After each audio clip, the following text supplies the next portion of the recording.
Esa ha sido prácticamente mi trayectoria. Estoy enfocada también en temas políticos, ha sido principalmente mi énfasis durante toda mi profesión. Hoy en día puedo decir que prácticamente es mi especialización, trabajo netamente en temas políticos nacionales y sin embargo tengo un amplio conocimiento también en noticias internacionales en el ámbito político internacional. Qué interesante. Y cuéntanos si de alguna manera positiva o negativa te ha influido a ti el ser mujer en el periodismo y en los medios de comunicación. Pues ser mujer resulta finalmente teniendo dos caras en la historia, ¿no? Puede tener un lado positivo porque ser mujer también te brinda la posibilidad de tener unas emociones y una manera de percibir el mundo diferente, con alta sensibilidad, nos permite tener quizás mayor empatía muchas veces con los diferentes hechos del día, los diferentes hechos que normalmente nosotros como periodistas cubrimos. Yo diría que ese es un valor agregado y es algo que por fortuna tenemos las mujeres y es este lado emocional que nos permite ponernos en los zapatos de los demás y muchas veces sentir también el dolor ajeno y eso poderlo trasladar a nuestras historias.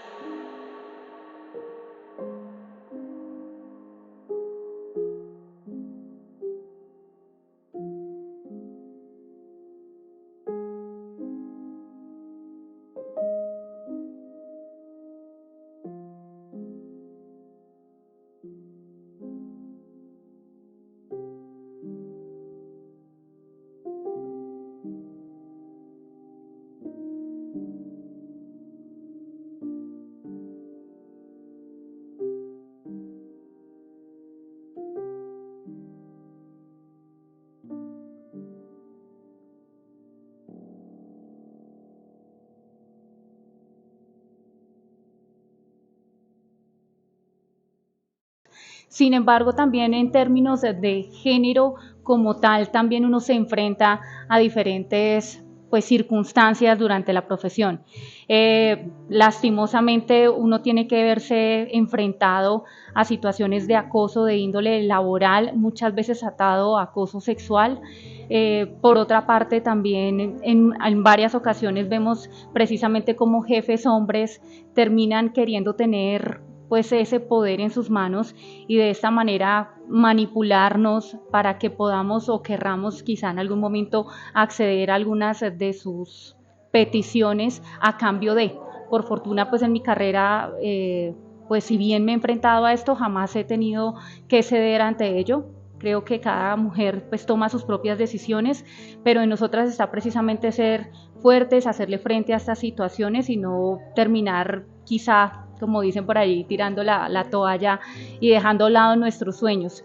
También me he enfrentado en temas de género a circunstancias donde tal vez esta fuente es para hombres, no para mujeres, según los jefes, y en ese orden de ideas también me he enfrentado a lo mismo. He dicho, yo también soy capaz de cubrir lo mismo que un hombre puede cubrir, entonces no le he tenido miedo a ninguna fuente por el hecho de ser mujer, a pesar de que mis jefes hubieran querido que dicha fuente no la tomara o no la cubriera precisamente una mujer. Entonces son distintas circunstancias, hay que a veces hacerle el quite a cosas como esas que hacen parte de todavía del medio de una forma dolorosa, digo yo, y que debería generar hoy vergüenza que siga ocurriendo en el interior de diferentes organizaciones, empresas, llámese canales o medios de comunicación, y que exista pues este tipo de barreras y de circunstancias que nos ponen a nosotros las mujeres como entre la espada y la pared, sobre todo porque las chicas, las mujeres más jóvenes pues tienen dificultades para hacerle frente al acoso por parte de un jefe. Ya con el tiempo pues uno va teniendo más experiencia en ese tipo de situaciones y también se va ganando un respeto, pero un respeto que ha sido precisamente ganado gracias a esas negativas rotundas ante cualquier pretensión pues de diferente índole, ¿no?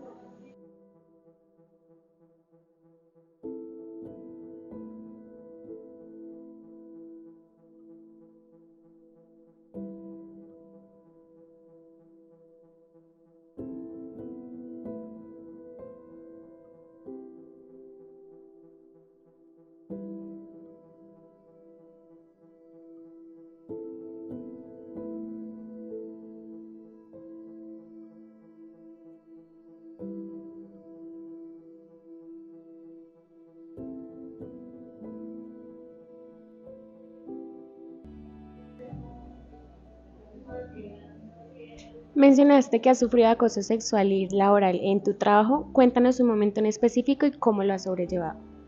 Bueno, casi que mi primer trabajo era un canal además enfocado en temas católicos. Eh, Quien dirigía el canal terminó por, dicen por ahí, enamorarse de mí o pretender que yo le parara bolas, como decimos nosotros popularmente, coloquialmente. Eh, Era el director, entonces él ejercía un poder y una autoridad, y ahí es cuando precisamente empieza a jugar esa manipulación sobre uno. Yo tenía apenas 22 años recién cumplidos, y para mí no fue fácil terminar enfrentada a una situación como estas.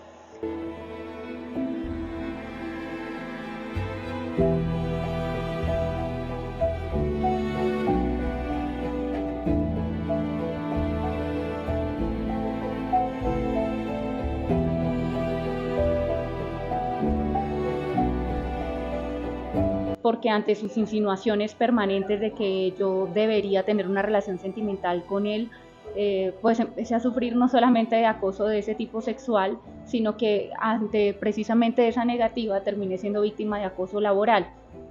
Yo tuve un horario de trabajo, eh, digamos, habitual de 2 de la tarde a 10 de la noche, era el horario que yo cumplía porque además era mi turno casi de tarde y noche. Y después de la negativa hacia este sujeto, pues empecé a tener un horario de 8 de la mañana a 10 de la noche, un horario de más de 12 horas consecutivas. Empecé a tener todo tipo de retaliaciones por parte de él, nada de lo que yo hacía le gustaba, después de que supuestamente para él mi trabajo era extraordinario. De la noche a la mañana nada le servía, nada le gustaba, me gritaba con frecuencia, me hacía llamados de atención y humillaciones en público. Pues la situación empezó a tornarse, así como dicen, de castaño oscuro. Mi salud empezó a deteriorarse porque yo me veía enfrentada no solamente a la gran cantidad de horas laborales, sino a un estrés permanente.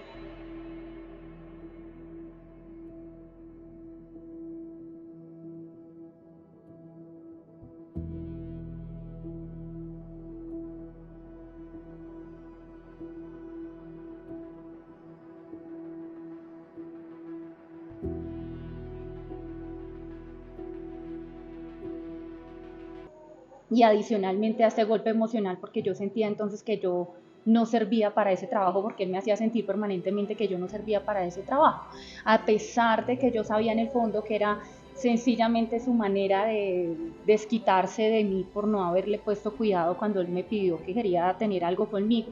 Eh, Llegó a un punto que ya fue como la gota que derramó el vaso, y fue precisamente tantos llamados de atención y tantos gritos que mi salud, como les digo, se deterioró al punto que tuve un ataque muy, muy fuerte en una ocasión de migraña. La cara se me torció, las manos se me torcieron, y se pueden imaginar lo que eso significa para una chica de apenas 22 años. O sea, el nivel de estrés fue tremendo. Renuncié a esa empresa, eso sí, poniendo en mi carta de renuncia abiertamente lo que había ocurrido. Y eso solamente por mencionar una de las historias, pero para mí ha sido la más fuerte, tal vez porque era la primera vez y yo estaba muy joven y no sabía a lo que me iba a enfrentar en los medios de comunicación. Digo yo que es la primera vez porque no fue la única.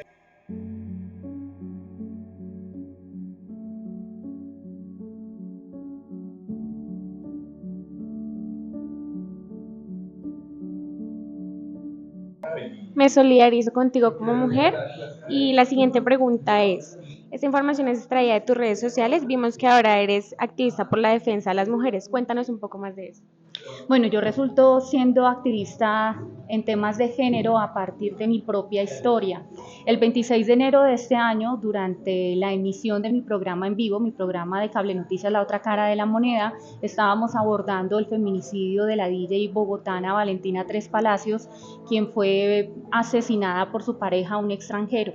Ella fue asesinada de forma macabra, yo creo que todos supimos que terminó metida en una maleta para tratar de ocultar su cuerpo, y este sujeto la mató con asfixia mecánica, es decir, ahorcándola. Cuando estábamos en el programa, pues un programa que se hace además en vivo, que no tienes premeditado ni siquiera qué va a ocurrir, pues sencillamente empecé a escuchar como las diferentes historias, los invitados estaban analizando la situación, y al final decidí contar que mi historia hubiera podido terminar igual que la de Valentina Tres Palacios.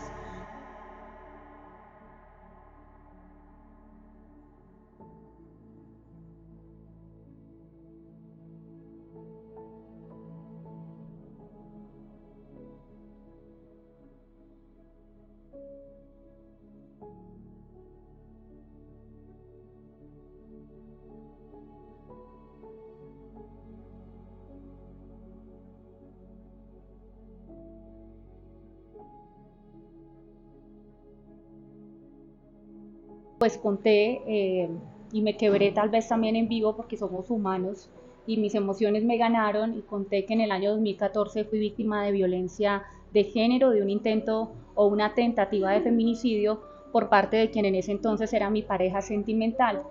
Al narrar la historia, pues resultó teniendo un eco increíble porque romper el silencio no es fácil, denunciarlo públicamente no lo es, pero termina generando pues una identidad por parte de muchas mujeres que no pueden hacerlo, se sienten identificadas con eso y adicionalmente pues exaltan la valentía de que alguien pueda contarlo públicamente. Conté también en el programa que además de eso fui víctima de violencia institucional por parte del fiscal que me atendió, por parte de la psicóloga que también atendió mi caso, yo incluso hasta retiré la denuncia y de no haberla retirado seguramente la historia hubiera sido muy distinta porque a lo mejor hubiera habido justicia. Ese mismo día hice un llamado al gobierno nacional para que se declarara la emergencia por violencias basadas en género. Era una iniciativa que ya cursaba en el Congreso de la República por parte de varias senadoras, entre ellas María José Pizarro. Después de todo el boom que hubo con mi caso, porque muchos medios de comunicación quisieron hablar conmigo para que yo contara más detalles de mi historia, e hiciera ese llamado, una ONG se contactó conmigo, change.org, para recolectar firmas que pudieran respaldar esa solicitud de la declaratoria de emergencia por violencias de género. Logramos recoger 14.000 firmas de mujeres, pero también me alegra mucho decir que allí había firmas de hombres. Las llevamos al Congreso, o las llevé al Congreso de la República, se las entregué directamente a María José Pizarro, quien es la presidenta de la Comisión de Mujeres del Congreso de la República. Después recibió una invitación para hablar y hacer un llamado a los senadores en una plenaria del Senado de la República con una intervención de 10 minutos para convencer a los senadores y a los congresistas en general que votaran a favor de la iniciativa, que estaba ya incluida como uno de los puntos clave del Plan Nacional de Desarrollo del gobierno de Gustavo Petro. Después de mucho batallar, del discurso que les llegó al corazón por fortuna, tuvimos la buena noticia después de votaciones en Cámara de Representantes y en Senado de que se había aprobado la declaratoria en el Plan Nacional de Desarrollo y hoy es una realidad para las mujeres. Una declaratoria que incluye 8 puntos que espero se materialicen en su totalidad, que ya con el Ministerio de Igualdad de las Mujeres se pueda desarrollar. El ministerio liderado por la vicepresidenta Francia Márquez espera que con ella y la Consejería de Mujeres se logre concretar cada uno de los puntos. Y eso generó precisamente que muchas otras mujeres me hayan buscado y que hoy piensen en mí como la mujer que les puede colaborar en estos momentos en el que están alzando la mano y pidiendo a gritos ayuda. Por fortuna han sido varias las mujeres que hemos salvado de las garras de sus agresores.